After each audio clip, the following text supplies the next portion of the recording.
அனைவருக்கும் என் அன்பான வணக்கங்கள். நியூ கிரியேஷன் 21.5 சேனல் மூலமாக உங்களை மறுபடியும் நான் மீட் பண்ணுறது ரொம்ப மகிழ்ச்சி அடைகிறேன். இன்றைக்கி வந்து ஒரு சரவணா ஸ்டோர் வீலாக் தான் வந்து பார்க்க போகிறீங்க. சரவணா ஸ்டோருக்கு நான் வந்து எதுக்கு போனேன்னா, கொஞ்சம் பொருள் வாங்க வேண்டிய வேலை இருந்துச்சு. அதுக்காக நான் போனேன். நம்ம நினச்சிட்டு ஒன்று போவோம், நடக்கிறது ஒன்று வேறு மாதிரி இருக்கும். எங்கேயாவது கடைக்கு மட்டும் போயிட்டோன்னா அவ்வளோதான். ஒரு 3 மாதமாக நான் எங்கேயுமே போகாமல் இருந்தேன். சரி, திரும்பியும் போக ஆரம்பிச்சிட்டேன். இங்கே வந்து பார்த்திங்கன்னா சைக்கிள் எல்லாம் ரொம்ப விலை கம்மியாக இருக்குங்க. அந்த 3 சைக்கிள் வெளியில் வந்து போட்டிருந்தாங்க. அதுக்கு அடுத்தது அங்கே இருந்த லைட்ஸ் எல்லாம் ரொம்ப அழகாக இருந்துச்சு. எனக்கு பார்த்தோன்னே ரொம்ப பிடிச்சிருந்துச்சி. சரவணா ஸ்டோரில் கொஞ்சம் அடிக்கடி ஏதாவது சேஞ்ச் பண்ணிகிட்டே இருக்காங்களா, இல்லைனா இது புதுசாக பழசான்னு எனக்கு தெரியல. ஆனால் இது எனக்கு பார்க்கும்போது ரொம்ப புதுசாக இருக்கிற மாதிரி இருந்துச்சு. அதனால ஒரு வீடியோ ஒரு கிளிப்பிங் எடுத்தேன்.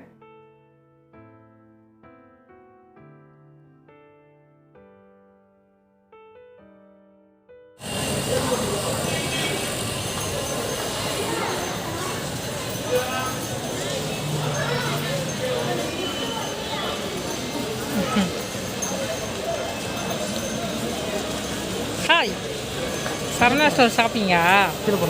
காசெல்லாம் கறியாக போகுது.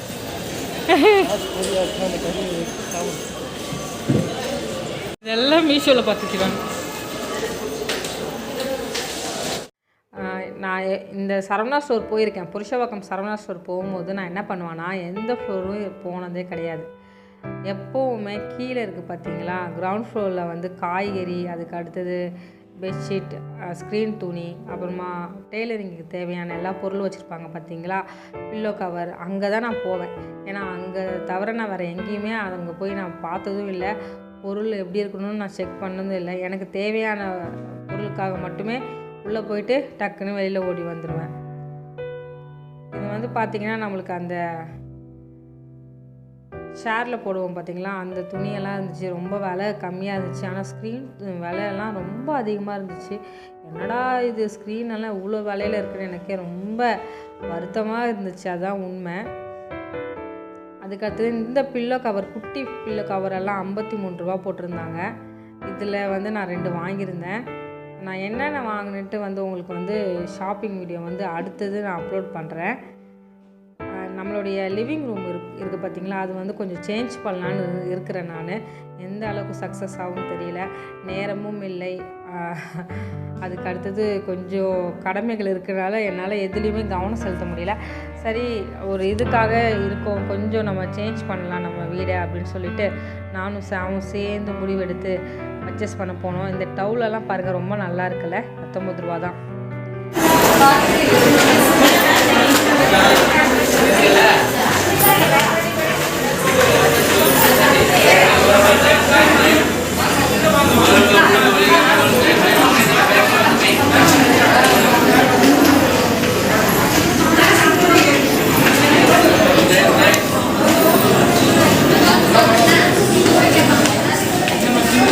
என்ன சோகமாக இருக்க? நாங்கள் இப்போ சரணா ஸ்டோர்லேருந்து கிளம்ப போகிறோம். காசு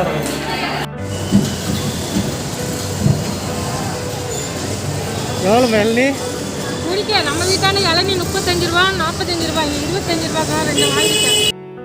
இளநீ எல்லாம் வாங்கிட்டு அந்த தாத்தா இருக்காங்களே, அந்த தாத்தாக்கு நம்மலாம் அவ்வளோவா கொடுத்து ஹெல்ப் பண்ணுறாங்க இல்லை. நம்மக்கிட்ட என்ன இருக்குதோ அதை கொடுத்தேன். கொடுக்கும்போது அவர் என்ன கேட்டார்னா, தண்ணி பிடிச்சி தர சொன்னார். அதனால அந்த தாத்தாக்கு தண்ணி பிடிச்சிட்ருக்கேன். தண்ணியே இல்லை, பாவம், இருக்கிறதே பிடிச்சி கொடுத்தேன். இப்போ நல்லா ஷாப்பிங் பண்ணிவிட்டு வந்துட்டு குளிச்சாச்சு. நான் ஃப்ரெஷ்ஷப் ஆகிட்டு ஷாம் வந்து ரெடி ஆகிட்டு இருக்கிறாங்க. நான் என்ன பண்ணுறேன்னா, பிளாக் காஃபி தான் போட்டுட்ருக்கேன். ஏன்னா பால் காலி ஆகிடுச்சு, அது கவனிக்கவே இல்லை.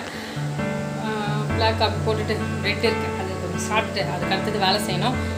என்ன செய்ய போகிறேன்னா, நைட்டுக்கு வந்து சோயா பிரியாணி தான் செய்ய போகிறேன்.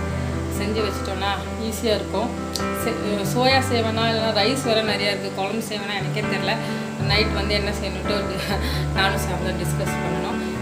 மறந்துட்டு பார்த்தீங்களா, மாவு இருக்குது, தோசை மாவு. அதனால் தோசை தான் மேக்ஸிமம் சுடுவாங்கன்னு நினைக்கிறேன். தோசை சுட்டுட்டு தக்காளி சட்னி எல்லாமே ரெடியாக தான் இருக்குது. தோசை சுட்டுட்டு சாப்பிட வேண்டியதான். நான் என்னென்ன பொருள் வாங்கினுட்டு உங்களுக்கு அப்புறமா காட்டுறேன்.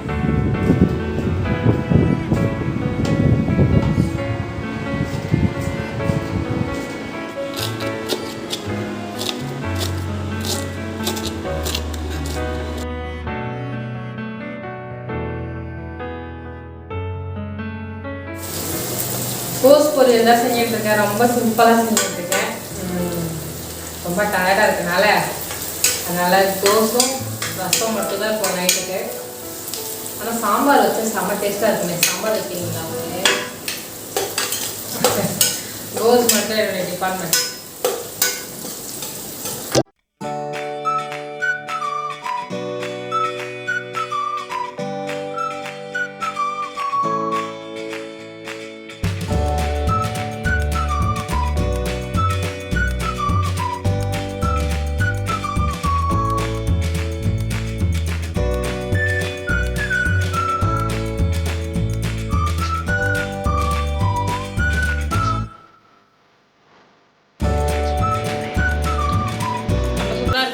சாம்பார் வித் கோஸ் கூட்டு.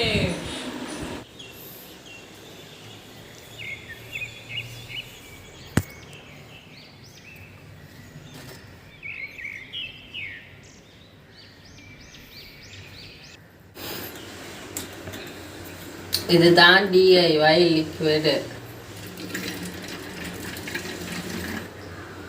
டாய்.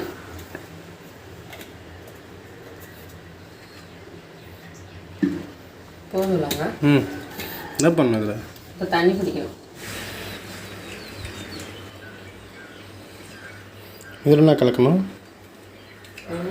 அவ்வளோதானா? இதை DIY வாங்க. இருக்குல்ல இந்த ஓட்டை, இந்த ஓட்டையில் நைட்டு தூங்கும்போது இப்படி அடிச்சு விட்டுறணும். பாத்ரூம் ஓட்டையில் சிங்கிலெல்லாம் அடிச்சு விட்டுட்டோம்னா பூச்சி எதுவுமே வராது.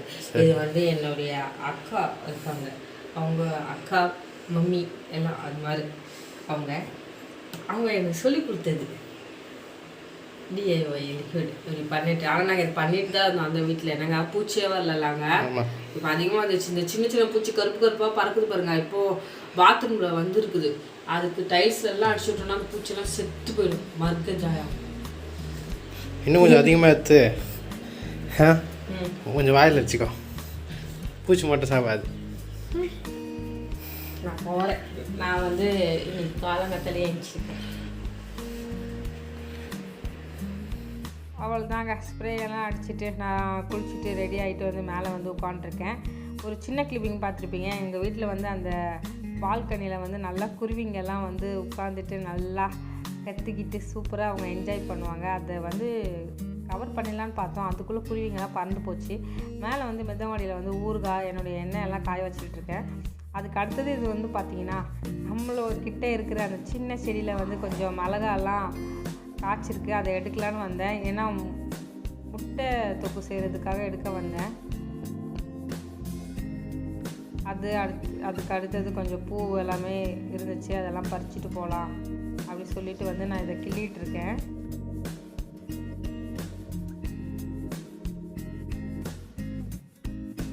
மேலே வந்து வச்சுருக்க தொட்டியில் எல்லாமே நல்லா வளருது. செடிங்கெல்லாம் சூப்பராக வளருது. ஏன்னா வெயில் டைம் இருக்கும்போது நம்ம என்ன பண்ணோம்னா ஒரு வேளை தான் தண்ணி ஊற்றணும்னு அப்படி வந்து சொன்னாங்க கார்டனில். அது எந்த அளவுக்கு எனக்கு தெரியல. ஆனால் நாங்கள் காலையிலையுமே சாயங்காலமே 2 வேளைக்கு வந்து தண்ணி ஊற்றுறோம். புதினா கருவேப்பிலை எல்லாமே நல்லா வளர்ந்துட்டுருக்கு. கருவேப்பிலை கொஞ்சம் எடுத்துக்கிட்டேன். தொட்டி தான் நம்மக்கிட்ட இப்போ பத்தாமல் போயிடுச்சு. தொட்டி அதுக்கப்புறமா வாங்கணும் போல். நிறைய செடிகள் வைக்கலான்னு ஐடியாவில் இருக்கிறேன். எந்த அளவுக்கு சக்ஸஸாக வைக்க முடியும்னு எனக்கு தெரியல. விதைகள் வாங்கிட்டு வந்திருக்கோம். நம்ம சீக்கிரமாக அந்த விதைகளெல்லாம் போட்டு வளருதான்னு செக் பண்ணணும். விதை போட்டு வளர்கிற அளவுக்கு எனக்கு பொறுமையே கிடையாது. நான் அவ்வளோ பொறுமைசாலியே கிடையாது. நான் வச்சோடனே வளர்ந்துடணும் அப்படின்னு நினைக்கிறாரு. அதனால நான் என்ன பண்ணுவேன்னா எப்போவுமே வளர்ந்த செடிகளை வாங்கிட்டு வந்து என் வீட்டில் வச்சுடுவேன். இது வந்து பார்த்திங்கன்னா இந்த பூ பூக்கிறதுக்கு கிட்டத்தட்ட நான் 1 இயராக வெயிட் பண்ணியிருக்கேங்க. அந்த ஒரு பூ பூக்கிறதுக்காக. சாமந்தி பூ, இந்த சாமந்தி பூ தொட்டி இருக்குது பார்த்திங்களா, அது வந்து நம்மளுக்கு ஹேமாமா வந்து கிஃப்ட் பண்ணது. இங்கே வந்தாங்க பார்த்திங்களா, அப்போ வாங்கி கொடுத்தாங்க. அவங்க ஞாபகமாக நான் வச்சுருக்கேன் சாமந்தி. அதுக்கடுத்தது சாமந்திலே கொஞ்சம் காஞ்சி போச்சு. அந்த சாமந்திலேருந்து விதைகள் எல்லாம் எடுத்து ஒரு தொட்டியில் போட்டுட்ருக்கேன். வளரும். அதுக்கடுத்தது துணி காய போட்டிருந்தேன். அந்த துணியெல்லாம் எடுத்துகிட்டு கீழே இறங்குற வேலை தான். அதுக்கடுத்தது இங்கே வந்து பார்த்திங்கன்னா இந்த உருளி சொல்கிறாங்க. ஆனால் இது வந்து நான் வாங்கும்போது எனக்கு அதோடைய பேரெல்லாம் தெரியாது. இந்த பவுலில் வந்து சும்மா பூ போட்டு வச்சா ரொம்ப அழகாக இருக்கும்ன்ட்டு நான் வந்து வாங்கினது. இது வாங்கி கிட்டத்தட்ட சேனலெல்லாம் தொடங்கவே இல்லை. நான் சேனல் தொடங்காத முன்னாடியே வாங்கினது. எவ்வளோன்னு வாங்கினேன்னா 20 ரூபா தான் வாங்கியிருந்தேன் ஒரு கடையில். இதில் வந்து பூவெல்லாம் போட்டு நான் அப்போவே வச்சுட்டு இருப்பேன். ஒரு 4 வருஷத்துக்கு முன்னாடி வந்து யூஸ் பண்ணிகிட்ருக்கேன். எனக்கு ரொம்ப பிடிக்கும். இது எல்லாமே என்னுடைய தொட்டியில், அதாவது எங்கள் வீட்டில் இருக்க தொட்டியில் வந்து பூத்துது. நம்ம வீட்டில் பூத்துதுனாலே ஒரு சந்தோஷம்தான். அது சொல்கிறதுக்கு வார்த்தைகளே இல்லை. எவ்வளோ அழகாக இருக்குது பாருங்களேன். எனக்கு ரொம்ப ஹாப்பி. இந்த பூ பூக்கவே பூக்காது. நான் கிட்டத்தட்ட 3 செடிக்கு மேலே வாங்கிட்டு வந்து வச்சு பூக்கவே இல்லை. ஒயிட் கலர் வச்சுருந்தேன், அது பூத்துட்டு தான் இருந்துச்சு. இது பூக்கிறதுக்கு ரொம்ப சிரமமாக இருந்துச்சு. சரி, நான் பார்க்காம விட்டுட்டேன் ஒரு 4 நாளுக்கு முன்னாடி. அப்புறமா 4 நாள் கழித்து போய் பார்த்தா பூவாக பூத்துருக்கு. அப்புறமா நான் எடுத்துகிட்டு வந்து யூஸ் பண்ண ஆரம்பிச்சிட்டேன். அவ்வளோதாங்க. இப்படி தாங்க அந்த நாள் ஃபுல்லாக ரொட்டீன் வந்து எங்களுக்கு போச்சு. சரவணா ஸ்டோருக்கு போயிட்டு என்னென்ன பொருள் வாங்கினேன்ட்டு உங்களுக்கு வந்து நான் நெக்ஸ்ட்டு வீடியோவில் வந்து காட்டுறேன். நல்லா சூப்பராக தான் ஷாப்பிங் பண்ணிட்டு வந்தோம்.